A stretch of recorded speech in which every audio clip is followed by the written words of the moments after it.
What are you wearing? A Canadian tuxedo. Canadian I'm a hockey player. Let's go Blues. Let's go Blues. Let's go Blues. To all Blues fans, we're bleeding blue with you. Let's go Blues. Let's go Blues. Let's go Blues.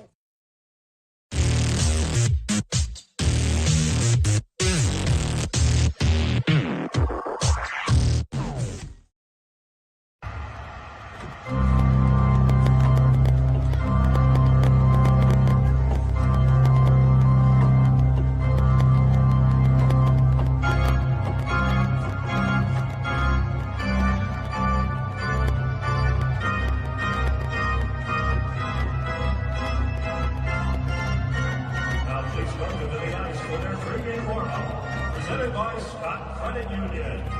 Yours. Blue Note!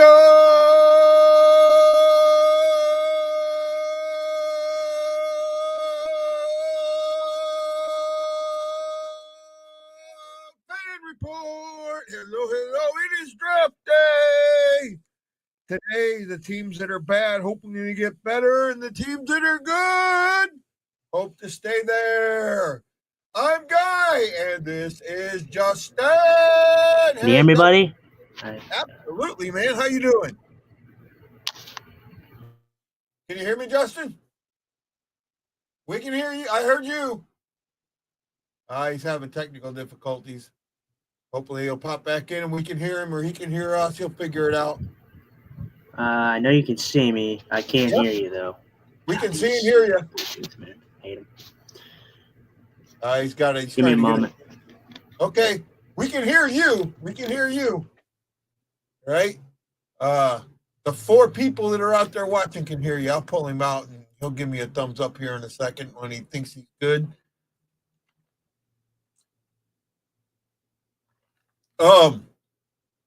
Jason Nichols, pick a winner, not a superstar, a grinder that gives his whole self every game, all game. Nah.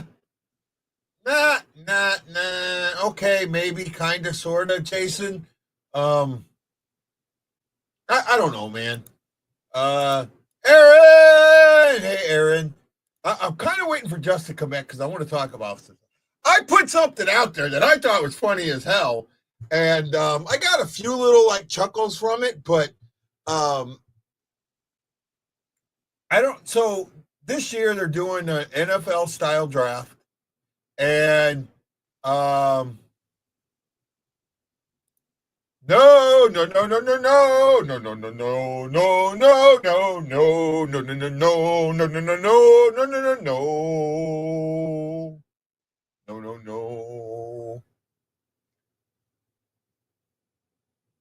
You think Tage Thompson's better than Jordan Kyrou? Because that's what that is saying right there. Right? And I'm not buying that. Not buying that at all. Right? It was funny. Is it true? Yes.